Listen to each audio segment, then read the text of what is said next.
معاملہ ہے خیبر پختونخوا کا، جہاں پر کرپشن کا شور شروع ہو گیا ہوا ہے، اور کرپشن کا الزام کوئی اور نہیں، تحریک انصاف کے اپنے ارکان لگا رہے ہیں اور اپنی ہی حکومت پر لگا رہے ہیں۔ وہ لوگ جو حرام کھلاتے ہیں اپنے بچوں کو، ان کی قبروں پر کوئی نہیں جاتا۔ تو عجیب و غریب قسم کی علی امین گنڈا پور کی منطق تھی، ظاہر ہے کل وہ سارا دن وائرل رہی ہے۔ 190 ملین پاؤنڈ کا معاملہ منطقی انجام کی طرف بڑھ رہا ہے۔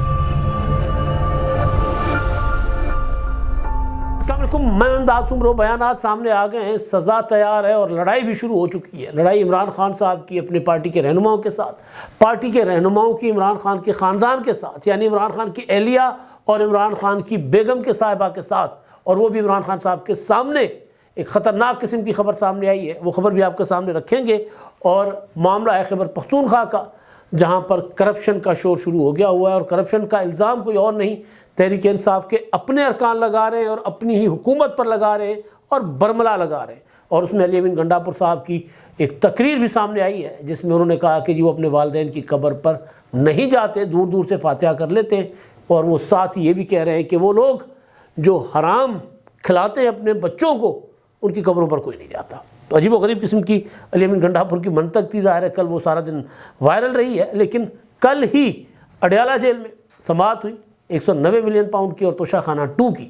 190 ملین پاؤنڈ کا معاملہ منطقی انجام کی طرف بڑھ رہا ہے۔ وجہ یہ ہے کہ اس میں صرف عمران خان اور بشریٰ بی بی کا 342 کا بیان ریکارڈ ہونا باقی تھا، تو وہ ہو گیا۔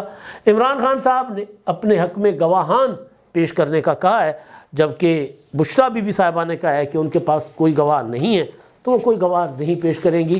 اور پھر انہوں نے، یعنی بشریٰ بی بی اور عمران خان نے عدالت کے ساتھ مکمل تعاون کرنے کی بھی وہاں پر یقین دہانی کرے، اور خاص طور پر بشریٰ بی بی صاحبہ جو مسلسل نہیں آ رہی تھی عدالتی سماعت پر، اب انہوں نے کہا ہے کہ وہ عدالت جب بلائیں گی وہ آئیں گی، اور عدالت کو جو ان سے درکار ہوگا وہ عدالت کے سامنے پیش کریں گی۔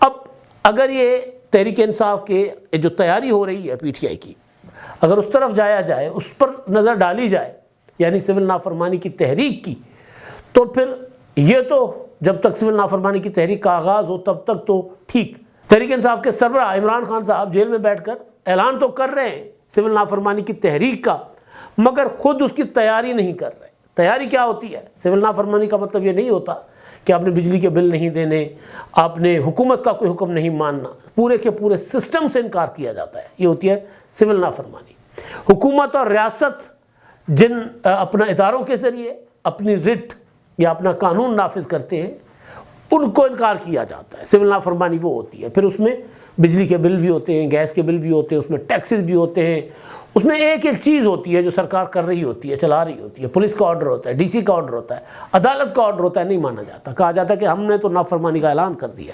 جب نافرمانی کا اعلان کرنے والے خود عدالت میں بیٹھ کر یہ کہیں بقول نور اللہ صاحب کہ یہ خود تو نافرمانی کر نہیں رہے، جب ان کے اپنے مقدمات ہیں تو ان مقدمات میں وہ عدالت کے سامنے آ کر کھڑے ہو گئے، اور عمران خان نے کہہ دیا کہ میں اپنے گواہ پیش کروں گا، تو عمران خان صاحب کہہ سکتے تھے کہ جج صاحب میں تو جا رہا ہوں سول نافرمانی کی طرف، میں مانتا ہی نہیں ہوں سسٹم کو، تو پھر میں جب سسٹم کو نہیں مانتا تو میں آپ کے سامنے گواہ کیوں پیش کروں، آپ نے میرے خلاف جو کرنا ہے کر لیں، یہ طریقہ ہو سکتا تھا۔ لیکن عدالتوں میں بیٹھے ہوئے ہیں اور لوگوں کو کہہ رہے ہیں کہ سول نافرمانی کی تحریک چلائیں۔ معاملہ صرف یہ نہیں ہے، اس سے آگے کے معاملات ہیں، ضمانتوں پر ہیں پوری کی پوری پی ٹی آئی کی لیڈرشپ، پوری کی پوری پی ٹی آئی کی لیڈرشپ، وہ کہتے ہیں کہ جی ہم مانتے نہیں، ہم نے ہماری ضمانتیں آپ لے لو، ہمیں گرفتار کر لو۔ کچھ بھی ایسا نہیں ہو رہا، اور سول نافرمانی کے لیے جو عمران خان صاحب نے سوچ رکھا تھا، پارٹی کہہ رہی ہے کہ وہ جنونیت ہے، اس پر عمل نہیں ہو سکتا۔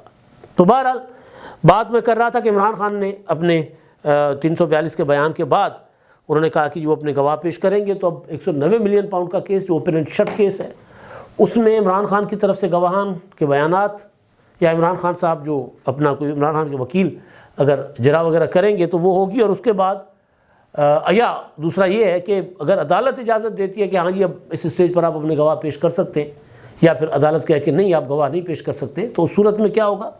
اس صورت میں یہ ہوگا کہ عدالت آئندہ چند سماعتوں پر فیصلہ کر لے گی محفوظ، کیونکہ آج بھی سماعت ہے، آج بھی امپورٹنٹ دن ہے، اور فیصلہ محفوظ ہوگا تو فیصلہ سنایا جائے گا۔ اور اگر فیصلہ جو اب تک کی سماعتیں ہوئی ہیں یا جو اب تک مقدمے پر نظر رکھنے والے لوگ بتا رہے ہیں، وہ یہ ہے کہ عمران خان اور بشریٰ بی بی کے حق میں کوئی گواہی نہیں ہے، وہ اس مقدمے میں مکمل طور پر پھنسے ہوئے ہیں، کیونکہ یہ اوپننٹ چھٹ کیس بتایا جا رہا ہے. میں نے کل بھی اپنے ولاگ میں گزارش کیا تھا کہ پیسے ملک ریاض کے تھے، ملک ریاض نے پاکستانی قوم کے لوٹے تھے، باہر ملک ریاض کے اکاؤنٹ سے پکڑے گئے اور ملک ریاض کو پیسے واپس دے کر ملک ریاض سے زمینیں لی گئی تھیں. تو رشوت کا مال بھی موجود ہے، رشوت کا اعتراف بھی موجود ہے. عمران خان صاحب نے کہا کہ جی میں نے تو زمینیں پہلے لی تھیں اور وہ تو ملک ریاض کو تو پیسے بعد میں واپس کیے تھے، اور میں نے تو ٹرسٹ کے لیے زمینیں لی تھیں. یعنی اس طرح کی باتیں عمران خان صاحب نے کی ہیں جو باتیں سن کر ہر بندہ پریشان حیران کہ یار یہ بندہ کتنا ڈھیٹ ہے. وہ کہتے ہیں میں نے ٹرسٹ کے لیے یہ لیا تھا، زمینیں لی تھیں. یعنی وہ القادر ٹرسٹ، اس کیس کا نام بھی شروع میں القادر ٹرسٹ کیس تھا نا. تو میں نے زمینیں جو ہیں وہ لی تھی ٹرسٹ کے لیے. تو بھئی وزیر اعظم کب ٹرسٹ چلا سکتا ہے؟ اب پہلا سوال تو یہ ہے کہ وزیر اعظم ٹرسٹ نہیں چلا سکتا. یہ کانفلکٹ آف انٹرسٹ ہے. اگر وزیر اعظم صاحب یہ کر رہے تھے تو وزیر اعظم صاحب غلط کر رہے تھے، تو وہاں پر ایک الگ سزا ہوگی، کرپشن کی الگ سزا ہوگی. تو کئی اور معاملات عمران خان صاحب اور بشریٰ بی بی کے آگے بڑھ سکتے ہیں. تو بہرحال بشریٰ بی بی 10 سماعتوں پر پیش نہیں ہوئی تھی اور کل پیش ہوئی جج ناصر جاوید رانا صاحب کی عدالت میں. اور پھر جو ہے انہوں نے ان سے پوچھا گیا کہ جب آپ اپنے حق میں کوئی گواہ وغیرہ دیں گی، تو انہوں نے کہا کہ جی نہیں، میں کوئی گواہ پیش نہیں کرنا چاہتی، اور خان صاحب جو ہیں وہ اپنے گواہ پیش کریں گے. تو یہ تو معاملہ ہو گیا عدالت کی کارروائی کا. لیکن اسی کی سائیڈ لائن، جس طرح کانفرنسز ہو رہی ہوتی ہے نا، اقوام متحدہ میں جنرل اسمبلی چل رہی ہوتی ہے یا سارک کانفرنس ہو رہی ہوتی ہے، تو پھر سائیڈ لائنز پر کانفرنسز ملاقاتیں اور چھوٹے چھوٹے اجلاس، چھوٹی چھوٹی میٹنگز چل رہی ہوتی ہیں. تو اڈیالہ جیل میں 190 ملین پاؤنڈ کی سماعت یا توشہ خانہ کیس کی سماعت کی سائیڈ لائنز پر ایک لڑائی چل رہی تھی، اور وہ لڑائی براہ راست پی ٹی آئی کے اندر کی لڑائی تھی. جو جیو نیوز رپورٹ کر رہا ہے، جنگ رپورٹ کر رہا ہے، اس میں یہ بتایا جا رہا ہے کہ توشہ خانہ 2 کیس کے سماعت کو رپورٹ کر رہے ہیں کل، کیونکہ دونوں سماعتیں تھیں. تو وہ یہ بتا رہے ہیں کہ جی توشہ خانہ 2 کی سماعت کے دوران اندر علیمہ خان، بشریٰ بی بی، فیصل چودھری، بیرسٹر گوہر، مشال یوسفزئی، ان کے درمیان تکرار ہوئی ہے، لڑائی ہوئی ہے آپس میں، اور عمران خان کی موجودگی میں ہوئی ہے. اچھا، وہ یہ رپورٹ کر رہے ہیں کہ تکرار 24 نومبر کے احتجاج پر ہوئی. اس معاملے پر بشریٰ بی بی نے بانی پی ٹی آئی کو بریف کیا. میں نے کل آپ کو بتایا تھا نا کہ رزلٹ جو ہے وہ آنا باقی ہے. خبر جو کچھ طے تھا وہ بشریٰ بی بی نے کیا ہوگا، اور اس خبر کے مطابق وہ بشریٰ بی بی نے کر دیا. یعنی انہوں نے شکایت لگائی اپنی پوری کی پوری پارٹی کے خلاف عمران خان صاحب کے سامنے، آنسوؤں کے ساتھ روئی ہوں گی. انہوں نے کہا ہوگا انہوں نے مجھے کہیں کا نہیں چھوڑا، میں تو وہاں جا کر بیٹھنا چاہ رہی تھی، دھرنا دینا چاہ رہی تھی، یہ مجھے زبردستی اٹھا کر لے گئے، یہ مجھے اکیلا چھوڑ کر چلے گئے تھے جو انہوں نے 4 سدا میں بات کی تھی کہ جی میں تو کھڑی ہوئی تھی، مجھے تو سب اکیلا چھوڑ کر آ گئے وہاں سے. تو یہ ساری باتیں ظاہر ہے بشریٰ بی بی صاحبہ کر چکی ہیں. تو وہ اپنا لڑائی ہوئی، اور اس میں 24 نومبر اور 26 نومبر کا معاملہ جو ہے وہ اس پر عمران خان کو بشریٰ بی بی نے بریفنگ دی. اور جب Bushra Bibi C M house میں ایک میٹنگ میں چلی گئی تھی پی ٹی آئی کی سیاسی کمیٹی کے اجلاس میں، تو وہاں پر ان کو کہا گیا تھا کہ جی آپ بتائیں آپ کا موقف کیا ہے. اور علی امین گنڈا پر کوشش کر رہے تھے کہ کسی طرح بشریٰ بی بی سے اپنے حق میں گواہی دلوائیں. تو بشریٰ بی بی نے کہا تھا میں تو جو بات کروں گی عمران خان کے سامنے کروں گی، میں یہاں کچھ نہیں کہوں گا. یہ کہہ کر وہ وہاں سے چلی گئی تھی. تھوڑی سی گالیاں شالیاں بھی دی تھی پارٹی کے لیڈروں کو، اور پھر وہاں سے وہ چلی گئی تھی. تو اس پر بشریٰ بی بی رپورٹ کے مطابق انہوں نے عمران خان کو بریف کیا اور بتایا کہ احتجاج کے لیے پنجاب سے کوئی نہیں نکلا، اور احتجاج سے متعلق کمرہ عدالت میں وہ کہتے ہیں کہ رپورٹ کر رہے ہیں کہ جی بحث شروع ہو گئی. اور وہ اس پر بیرسٹر گوہر نے مداخلت کی اور کہا کہ پنجاب سے 5000 لوگ گرفتار ہوئے ہیں، پنجاب میں پارٹی پر کریک ڈاؤن اور گرفتاریاں ہوئی ہیں، جس کا انہوں نے عمران خان صاحب کو بتایا. اس پر علیمہ خان صاحبہ جو ہے ان کی فیصل چودھری صاحب کے ساتھ ہو گئی سیدھی جو ہے وہ تکرار. انہوں نے فیصل چودھری سے سوال کیا کہ بانی کے اخبارات اور دیگر سہولیات، عمران خان کو اخبارات اور دیگر سہولیات کیوں نہیں دی جاتی. اس پر فیصل چودھری نے جواب دیا کہ میں جو کر سکتا ہوں کر رہا ہوں. اور بتایا جائے کہ سینئر پارٹی عہدیدار عدالتوں میں کیوں نہیں جاتے، یعنی عمران خان کی سماعت ہو رہی ہوتی ہے تو وہاں کیوں نہیں آتے پارٹی کے قائدین، دوسرے معاملات جب عدالتوں میں چل رہے ہوتے وہاں کیوں نہیں آتے، بتائے فیصل چودھری نے کہا. علیمہ خان نے کہا کہ اسلام آباد ہائی کورٹ نے مانیٹرنگ کمیشن بنایا تھا، وہ کہاں ہے. تو اس پر پھر مشال یوسفزئی نے کہا کہ مشال یوسفزئی نے مانیٹرنگ کمیشن کو جو ہے وہ روکنے کا الزام فیصل چودھری پر لگایا، جس پر فیصل چودھری نے کہا کہ کمیشن عدالت نے قائم کیا ہے، میں کیسے روک سکتا ہوں. بات ٹھیک تھی فیصل چودھری کہ بھائی عدالت نے جو کمیشن بنایا اس کو عدالت ہی دیکھے گی نا، میں کیسے روک سکتا ہوں.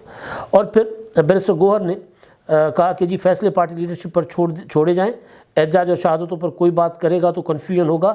اس ساری تکرار میں عمران خان نے کہا کہ پنجاب میں فسائد کی وجہ سے لوگ خائف ہیں، ڈی چوک میں ہمارے 200 لوگ لاپتہ ہیں۔ یہ عمران خان کو بتایا گیا تھا کیونکہ بیرسٹر گوہر کہہ کر گئے تھے کہ یہ ہمارے 200 لوگ لاپتہ ہوئے ہیں، میں جا کر عمران خان کو بتاؤں گا۔ جو اصل بات بیرسٹر گوہر نے کی وہاں عمران خان صاحب کے سامنے کہ دیکھیں کبھی آپ کی بہن فیصلے کرتی ہیں، کبھی آپ کی اہلیہ فیصلے کرتی ہیں، ہماری آپ سے ملاقات ہو نہ ہو یہ ملاقات کر کے کوئی نہ کوئی نیا اعلان لے کر آ جاتی ہیں، اور پھر یہ نیریٹو بلڈنگ کرتی ہیں کہ یہ ہمارے سینکڑوں لوگ شہید کر دیے گئے ہیں۔ ہم کہتے ہیں کہ ہمارے پاس صرف 12 کا نمبر ہے، اور یہ کہتی ہے کہ نہیں آپ نے سینکڑوں کہنا ہے، تو اس سے کنفیوژن بھی پیدا ہوتی ہے اور پارٹی کی بدنامی سو الگ۔ تو اس طرح کے معاملات چلے اندر اور اچھی خاصی لڑائی ہوئی، اور وہ بھی عمران خان صاحب کے سامنے، اور اب دیکھنا ہے کہ عمران خان صاحب جو ہے وہ کیا فیصلہ کرتے ہیں۔ بشریٰ بی بی نے جو شکایتیں لگائی ہیں پوری کی پوری پارٹی کو فارغ کرتے ہیں، یا بشریٰ بی بی کو کہتے ہیں بی بی تو چپ کر کے بیٹھ جا، تو نے جو چند چڑھا لیا نا وہاں پر ڈی چوک پر جا کر، اور وہاں سے جو دوڑ لگا دی تم نے اور علی امین گنڈاپور نے، تو تم نے جو کر لیا تو کر لیا، اب پارٹی کے لوگوں کو کام کرنے دو۔ ایک آپشن یہ عمران خان صاحب استعمال کر سکتے ہیں۔ دوسرا یہ ہے کہ پارٹی کو لوگ کہتے ہیں فارغ ہو جاؤ سارے، بشریٰ جو کہہ رہی ہے ٹھیک کہہ رہی ہے، گوہر تم بھی فارغ، سلمان اکرم راجہ تم بھی فارغ، لطیف کھوسہ تم بھی فارغ، سب فارغ، اور آخر میں بہنوں کو فارغ کر دیں گے۔ یہ بھی ہو سکتا ہے، جب فارغ کرنے پر آئیں گے تو عمران خان صاحب بہت آگے تک جا سکتے ہیں۔ اچھا جی، دوسرا کل کیونکہ اپنا اینٹی کرپشن کا دن تھا، تو رشوت ستانی کے خلاف دن تھا، تو اس میں ایک سیمینار ایک تقریب ہوئی ہے ادھر خیبر پختونخوا میں، تو اس میں جو پی ٹی آئی کے ارکان ہیں وہ خود پھٹ پڑے اس اجلاس میں، اسمبلی کے اجلاس میں، اور اس میں ڈپٹی اسپیکر اجلاس کی صدارت کر رہے تھے تورگھر ضلع سے پی ٹی آئی کے رکن اسمبلی لائق محمد۔ انہوں نے تقریر کا آغاز کرتے کہا کہ جی آج نژاد بدعنوانی کا عالمی دن ہے، اور اپنے ضلع میں ہماری حکومت کے دوران ہونے والی کرپشن پر بات کروں گا۔ لائق محمد خان نے آگے چل کر کہا کہ حلقے میں کرپشن ہو رہی ہے مگر کوئی اس کو روک نہیں رہا، اور پھر انہوں نے جو اینٹی کرپشن کے جو مشیر ہیں مصدق عباسی، ان کو بھی آڑے ہاتھوں لے لیا کہ سارے کرپشن کر رہے ہیں، اور پھر ایک داؤد شاہ صاحب ہیں، انہوں نے بھی ترقیاتی کاموں میں ہونے والے کے پی کے میں گھپلوں کا ذکر کیا۔ علی امین گنڈاپور صاحب ایک تقریب میں تھے، انسداد رشوت ستانی یا اینٹی کرپشن کی تقریب میں تھے کل۔ انہوں نے لمبا چوڑا وہ جو عمران خان کا اسٹائل ہے اسی اسٹائل میں بھاشن دے رہے تھے، کہانیاں بتا رہے تھے۔ انہوں نے کہا کہ دیکھیں جی وہ میرے والدین نے مجھے بہت کچھ دیا، یہ زمینیں، یہ جائیداد، جو کچھ ہے ان کے حق حلال کی کمائی، اور میرے لیے بہت کچھ پیچھے چھوڑ گئے، لیکن اس کے باوجود میں قبر پر جا کر فاتحہ خوانی نہیں کرتا، میں جاتا ہوں سڑک پہ گاڑی میں دعا مانگتا ہوں اور نکل جاتا ہوں۔ لیکن کہتے ہیں جو لوگ رشوت لیتے ہیں نا، جو حرام کی کمائی سے اپنے بچوں کو پالتے ہیں، ان کی قبروں پر تو ان کے بچے نہیں جائیں گے۔ تو جا تو آپ بھی نہیں رہے بھائی، آپ نے خود کہہ دیا کہ میں تو دور دور سے فاتحہ کر کے نکل جاتا ہوں۔ تو عجیب و غریب قسم کی یہ باتیں کر رہے ہوتے ہیں پی ٹی آئی کے لوگ، اور ان کو سمجھ نہیں آتی کہ وہ کیا کہہ رہے ہیں، اور پھر نیچے بیٹھے ہوئے لوگ تالیاں بھی بجا رہے ہوتے ہیں۔ مطلب ایسا بھی ہوتا ہے کہ وہ بونگیاں شونگیاں مار رہے ہوتے ہیں، اور نیچے بیٹھے ہوئے لوگ جو ہے وہ تالیاں بجا رہے ہوتے ہیں۔ اچھا جب جو سول نافرمانی کی تحریک ہے، اس سے پہلے اور اس کے بعد بھی پی ٹی آئی بہت کچھ کرنا چاہ رہی ہے۔ پشاور میں ایک جلسہ کا اعلان کیا گیا، اور اب ایک دعائیہ تقریب کا اعلان کیا گیا ہے 25 دسمبر کو مینار پاکستان پر۔ وہ کہہ رہے ہیں ڈی چوک کے جو شہداء ہیں ان کے لیے دعائیہ تقریب کی جائے گی۔ سہیل آفریدی ہیں کے پی کے اسمبلی کے اجلاس کے دوران، انہوں نے کہا کہ جی ہم یہ دعائیہ تقریب کرنے جا رہے ہیں۔ اب یہ اعلان بھی ہو رہا ہے جو ہے وہ کے پی کے میں، یعنی کے پی کے اسمبلی کے اجلاس میں اعلان ہو رہا ہے کہ مینار پاکستان، یعنی ظاہر مینار پاکستان لاہور میں ہے، ادھر تو نہیں ہے نا، کے پی کے میں تو نہیں ہے، پشاور میں تو نہیں ہے۔ تو عالم یہ ہے، اور پھر وہ کہتے ہیں کہ ہم تحریک جو ہے ہماری وہ کامیاب ہو جائے گی، اور سول نافرمانی کی تحریک بھی اور باقی معاملات بھی۔ تو پی ٹی آئی ٹوٹل اندھیرے میں تیر چلا رہی ہے، ٹوٹل۔ اور دوسری طرف جو چیزیں ہیں وہ بڑی کلیئر ہیں، یعنی عمران خان کے مقدمات، بشریٰ بی بی کے مقدمات بالکل تیزی کے ساتھ آگے جا رہے ہیں، اور نظر آ رہا ہے کہ سزاؤں سے نہیں بچ سکتے، ان کو سزائیں ہونے جا رہی ہیں۔ اور حکومت جو ہے وہ پی ٹی آئی کے سوشل میڈیا کا ونگ جو ہے، جو آخری سہارا ہے پی ٹی آئی کا، پبلک میں گراؤنڈ میں خاص طور پر پنجاب پر تو پی ٹی آئی اس طرح ایکٹیو نہیں ہو پا رہی۔ لوگ پبلک سپورٹ ضرور ہوگی لیکن وہ مٹیریلائز نہیں ہو پا رہی، لوگوں کو موٹیویٹ نہیں کر پا رہے۔ تو لوگ بیٹھ کر سوشل میڈیا پر جو کچھ کر رہے ہوتے تو ادھر حکومت نے ڈنڈا چلانا شروع کر دیا ہے۔ تو جب ادھر ڈنڈا چلے گا تو پھر پی ٹی آئی کا کیا ہوگا؟ ابھی وہاں ڈنڈا نہیں چلا تو یہ عالم ہے کہ اندھیرے میں تیر چلائے جا رہے ہیں۔ وہ کہہ رہے ہیں سول نافرمانی کی تحریک چلائیں گے، لیڈرشپ کہہ رہی ہے تحریک نہیں چل سکتی، عجیب و غریب قسم کے سلسلے چل رہے ہیں۔ تو اب دیکھتے ہیں کہ جب عمران خان کے خلاف اور بشریٰ بی بی کے خلاف مزید سختیاں ہوں گی بلکہ پارٹی کے خلاف، تو پھر یہ کیا کریں گے۔ اب تک کے لیے اتنا ہی، اللہ حافظ۔